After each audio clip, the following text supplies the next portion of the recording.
आज हम Australia study visa की बात करेंगे। इसको हम कैसे हैंडल कर सकते हैं, पूरी एप्लीकेशन को, फंड, आईटीआर और उसके अलावा हम कैसे यूनिवर्सिटी अपनी चूज करते हैं, सारी डिटेल में एक बार बात करते हैं।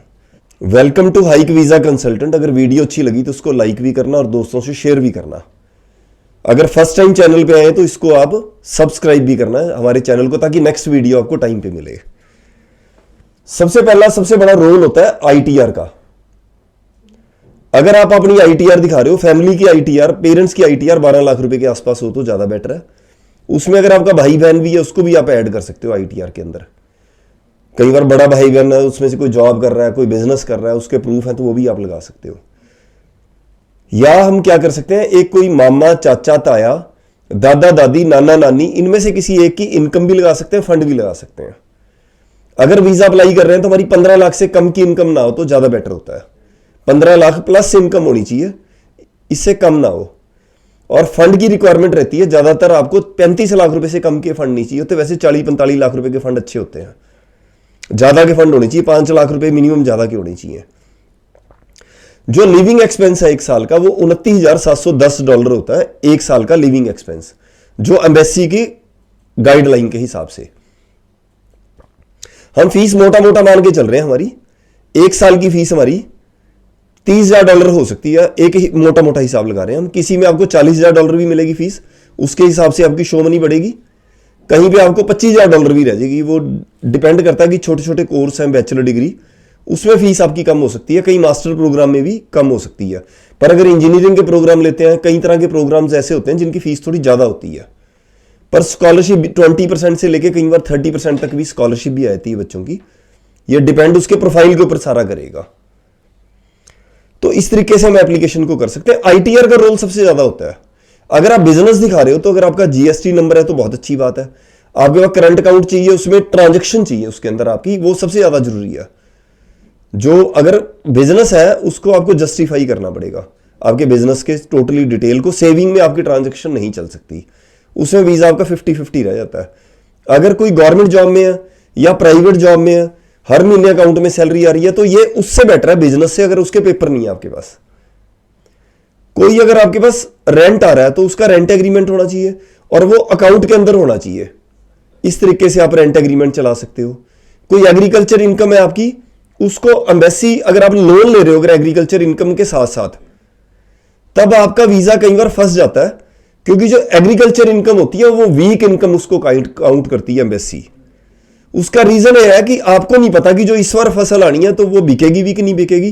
कोई मौसम खराब हो सकता है, कुछ भी हो सकता है, आपकी वो फसल खराब हो सकती है। यानी कि अगर तो लिक्विड मनी आपकी अपनी है और जो आपकी रिक्वायरमेंट है फंड की, उससे वो थोड़ी सी ज्यादा ही होनी चाहिए, कम नहीं होनी चाहिए, अगर अपनी आप एग्रीकल्चर इनकम लगा रहे हो। और जो आपकी फसल बिक रही है, अगर एग्रीकल्चर इनकम है, वो आपकी सरकार की तरफ से अकाउंट में आ रही है तो वो ज्यादा स्ट्रॉन्ग काउंट होती है। अगर क्योंकि पंजाब हरियाणा को के अलावा बाकी स्टेट के अंदर अकाउंट के अंदर वो पैसे नहीं आते एग्रीकल्चर के, तो वो थोड़ा चैलेंज बना रहता है। हालांकि एप्लीकेशन को थोड़ा करा भी जा सकता है किसी ना किसी तरीके से, पर उन बच्चों के लिए थोड़ी परेशानी होती है जिनके की कैश में जाके फसल बिकती है। तो यानी कि अगर आप अपनी एप्लीकेशन कर रहे हो तो उसको पूरी डिटेल में एप्लीकेशन को करना चाहिए। अगर आप डिटेल एप्लीकेशन नहीं कर रहे, यानी कि जब अगर आप एप्लीकेशन लगाना चाहते हो तो आपको 6-6 महीने पहले एप्लीकेशन पे, 1-1 साल पहले, 2-2 साल पहले एप्लीकेशन पे काम शुरू कर देना चाहिए। क्योंकि कई बार कोई हमारी आईटीआर में दिक्कत होती है, कई बार हमारी ट्रांजैक्शन लास्ट की 6 मंथ की ट्रांजैक्शन स्ट्रांग होनी चाहिए आपकी, आईटीआर के साथ वो मैच करनी चाहिए आपकी। कई बार आपकी इनकम जो होती है, इनकम तो जेन्युइन है, कैश में सारा लेन देन होता है, तो वो एम्बेसी नहीं मानती उन चीजों को। यानी कि अगर एप्लीकेशन बच्चे की करनी है, 1 साल 2 साल पहले अपनी एप्लीकेशन के पीछे लगो। अगर आपने आईटीआर इकट्ठी 2 साल की आपने पे भरी हुई है, तब भी वीजा में दिक्कत है।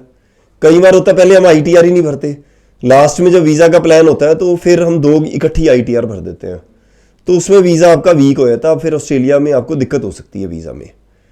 तो ऐसे कई तरह के पॉइंट्स आते हैं जिसमें कि वीजा में आपको परेशानी आ सकती है। और 99% बच्चों को कोशिश ये करनी चाहिए कि रीजनल एरिया में हम एप्लीकेशन को करने की कोशिश करें।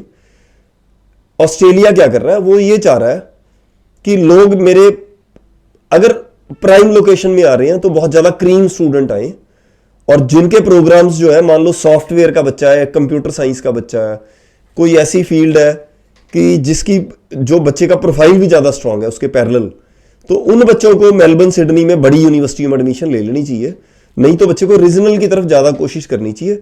वो फ्यूचर में ये टारगेट कर रहे हैं कि हम इन जो छोटे सिटी हैं इनको हम बड़ा कर सकें, जो यहाँ का इंफ्रास्ट्रक्चर हम स्ट्रांग कर सकें, इसकी कोशिश हो रही है ऑस्ट्रेलिया कंट्री की। तो ताकि आप अपने वीज़ा का रिस्क ना लें। अगर एक बार वीज़ा रिफ्यूज़ हो जाता है तो दोबारा ऑस्ट्रेलिया का वीज़ा आप अप्लाई करते हो तो बहुत ज़्यादा चैलेंज वाला काम हो जाता है। 99% वीज़ा नहीं आता आपका। सही एप्लीकेशन लगानी जरूरी है। एक ही बार उस पर सही तरह से टारगेट करेंगे तो वीज़ा आएगा। अगर आपकी एप्लीकेशन वीक है तो उसको जल्दबाजी में एप्लीकेशन को करने की कोशिश ना करें। नमस्कार।